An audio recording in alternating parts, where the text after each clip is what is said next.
Good morning students. आज हम लोग हिंदी लैंग्वेज में पार्ट 22 जिसका नाम है अलंकार, इसमें पार्ट 2 पढ़ेंगे। कल हम लोगों ने पढ़ा था अलंकार किसे कहते हैं और उसके कितने भेद होते हैं। तो हम लोगों ने पढ़ा था कि अलंकार के 2 भेद होते हैं, शब्दालंकार और अर्थालंकार। तो हम लोग शब्दालंकार के भेद कल पढ़ा रहे थे और हम लोगों ने अनुप्रास अलंकार पढ़ लिया था। आज हम लोग पढ़ेंगे यमक अलंकार। तो चलिए बताते हैं आपको यमक अलंकार किसे कहते हैं। तो यमक अलंकार बच्चों होता है जब एक ही शब्द का प्रयोग बार बार किया जाए, ठीक है, और उसका अर्थ अलग अलग हो। शब्द एक ही हो, उसका प्रयोग बार बार हो, यानी एक से अधिक बार हो, परंतु उसके अर्थ अलग अलग हो, तो वहाँ पर यमक अलंकार होता है, ठीक है। जैसे कि चिड़िया की बच्ची पर फड़फड़ाती पर उड़ नहीं पाती। अब देखिए इस उदाहरण में चिड़िया की बच्ची पर फड़फड़ाती पर उड़ नहीं पाती, पर शब्द 2 बार आया है, ठीक है। एक पर का क्या मतलब है कि पंख उसके, ठीक है, और एक पर का अर्थ है लेकिन। तो यहाँ पर शब्द एक है, एक और 2 बार आया है, दोनों बार उसके अर्थ भिन्न भिन्न है, तो यहाँ पर यमक अलंकार हुआ। तो हमारा है नंबर 3 श्लेष अलंकार। तो श्लेष अलंकार बच्चों क्या होता है कि जब एक ही शब्द एक बार आए, ठीक है, जब एक शब्द एक बार आए लेकिन उसके अर्थ अलग अलग हों। शब्द तो एक ही बार आए लेकिन उसके अर्थ भिन्न भिन्न हों, तो वहाँ पर श्लेष अलंकार होता है। श्लेष अलंकार में एक ही शब्द में कई अर्थ छिपे हुए होते हैं, ठीक है। इसमें एक ही अर्थ में एक ही शब्द में कई अर्थ छिपे हुए होते हैं, तो वहाँ पर हमारा होता है श्लेष अलंकार, ठीक। अब देखिए एक इसका उदाहरण है कि कनक ढेर से नहीं बंधेंगे माँ के लाल निराले हैं। अब यहाँ कनक शब्द तो एक ही है लेकिन इसके अर्थ 2 हैं। एक कनक का अर्थ है गेहूँ और एक कनक का अर्थ है सोना। तो इस प्रकार शब्द तो एक ही बार आया है लेकिन अर्थ भिन्न भिन्न है, तो वहाँ पर हमारा होता है श्लेष अलंकार। श्लेष का अर्थ ही होता है चिपका हुआ। अब देखिए एक उदाहरण और है कि 2 बेर से जीवन निभता है जब बड़े हृदय में छाले हों। इसमें कहा गया है कि 2 बेर से जीवन निभता है जब बड़े हृदय में छाले हों। अब 2 बेर का मतलब एक बार दो बेर में एक तो मतलब है कि 2 बार का भोजन। बेर का मतलब होता है समय, ठीक है, तो 2 बार का भोजन। और 2 बेर एक बेर खाने वाला फल होता है, तो यहाँ पर 2 बेर मतलब कि केवल 2 बेर, मात्र 2 बेर खा करके उनका जीवन निभता है। तो शब्द एक है, इसके अर्थ अनेक हैं, भिन्न भिन्न हैं, तो यहाँ पर हमारा श्लेष अलंकार है। दूसरा हमारा है अर्थालंकार। अर्थालंकार बच्चों क्या होता है कि जब किसी भी कविता की पंक्तियों में सुंदरता उसके अर्थ के कारण से प्रकट हो, ठीक है।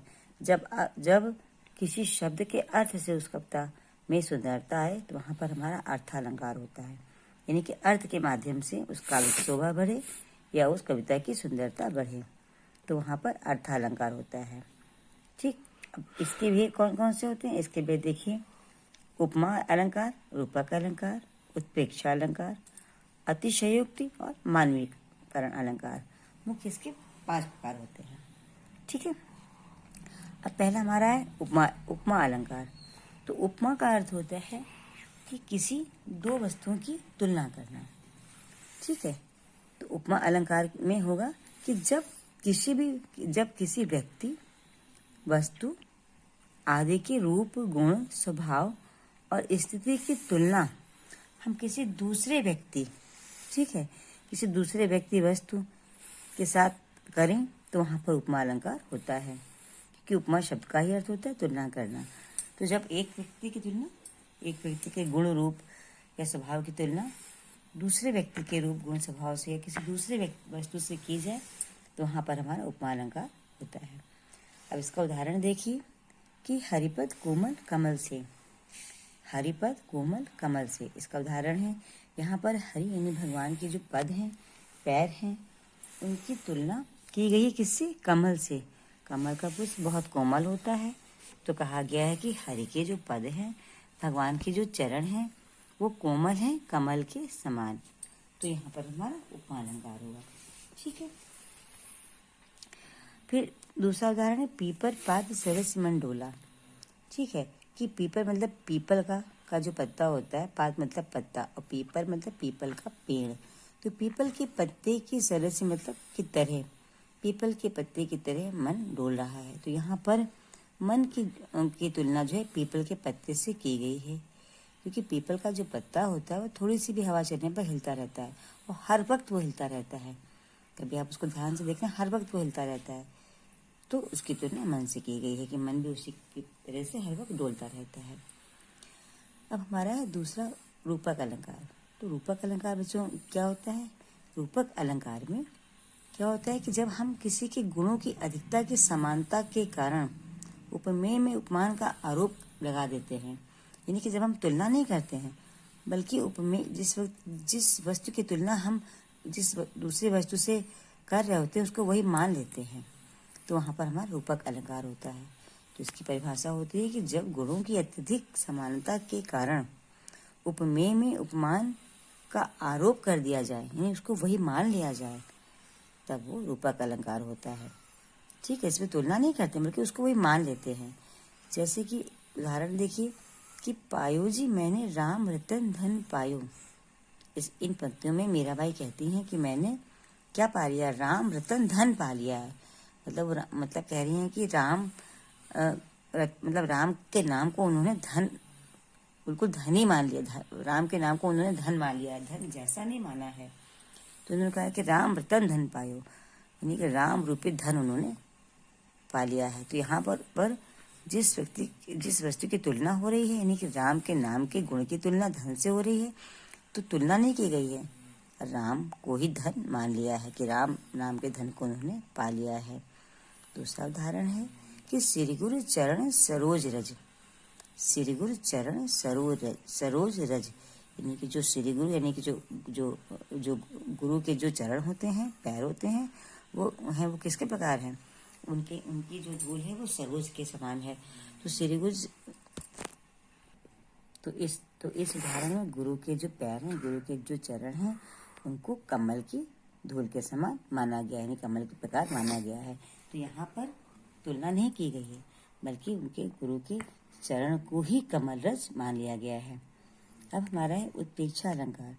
तो उत्प्रेक्षा अलंकार में क्या होता है कि उपमेय में उपमान की संभावना व्यक्त की जाती है, मतलब कल्पना की जाती है वहाँ ऐसा हो सकता है, या कि ऐसा वहाँ पर प्रतीत हो रहा है, लग रहा है।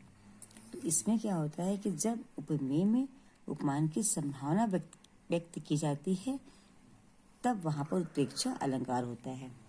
ठीक है, अब इसका उदाहरण समझिए। सुहत ओढ़े पीठ पत शाम सलोने गात, मनो नीलमणि शैल पर आता पर्यो प्रभात। तो यहाँ पर जो उत्प्रेक्षा अलंकार होता है, इसमें जो है कि ऐसी संभावना होती है कि जैसे कि मान लो कि सुहत ओढ़े पीठ पर, ऐसा लग रहा है कि जैसे कि पीला वस्त्र को ओढ़े जो भगवान जो शाम है वो सो रहे हैं। जब मानो कि नीलमणि शैल पर, जब नीलमणि पर्वत पर सूर्य की किरणें पड़ती हैं सुबह, तो ऐसा प्रतीत होता है कि जैसे कि श्याम सलोने जो है वो वहाँ पर पीताम्बर ओढ़ करके लेटे हुए हैं। और उत्प्रेक्षा अलंकार की सबसे बड़ी पहचान होती है कि मनु, मानो, जनु, जानो, इस तरह के शब्द उसमें अवश्य आएंगे। ठीक है, कि जैसे कि मानो, जानो, ऐसा लग रहा है, ऐसा प्रतीत हो रहा है, ये हमारा उत्प्रेक्षा अलंकार होता है। अब हमारा अतिशयोक्ति अलंकार। अतिशयोक्ति अलंकार में जब किसी व्यक्ति, वस्तु आदि का वर्णन बहुत बढ़ा चढ़ा करके किया जाता है, ठीक है, वहाँ पर अतिशयोक्ति अलंकार होता है। बहुत मतलब कि किसी भी बात को इतना ज़्यादा बढ़ा करके बताना कि वो असंभव सी बात हो, उसको उतना बढ़ा करके बताना, वहाँ पर हमारा अतिशयोक्ति अलंकार होता है।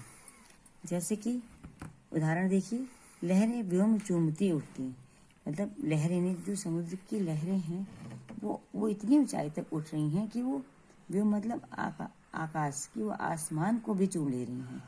तो ये यहाँ पर अतिशयोक्ति अलंकार है कि लहरें जमीन में होती हैं, आसमान बहुत ऊंचाई पर है, लेकिन यहाँ पर काव्य में कहा गया है कि इतनी ऊंची लहरें उठ रही हैं कि वो आसमान को छू ले रही हैं।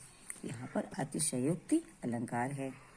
अब और देखिए कि दूसरा उदाहरण है कि हनुमान की पूंछ में लगन न पाई आग और लंका शीघ्र जल गई, गए निशाचर भाग। कहते हैं कि हनुमान की पूंछ में आग लगने भी नहीं पाई थी, हनुमान जी की पूंछ में आग लगने भी नहीं पाई थी कि सारी लंका जल गई और सब निशाचर भाग गए, राक्षस सारे भाग गए।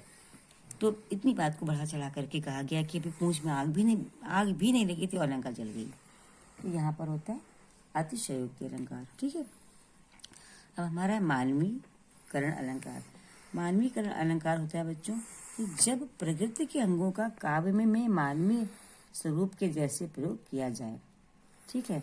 जब प्रकृति की किसी चीज का जब प्रकृति का जो है की तुलना जो है उसका मानव के अंगों से किया जाए, तो जब प्रकृति के अंगों का काव्य में मानवीय रूप स्वरूप में प्रयोग किया जाए वहाँ पर मानवीकरण अलंकार होता है।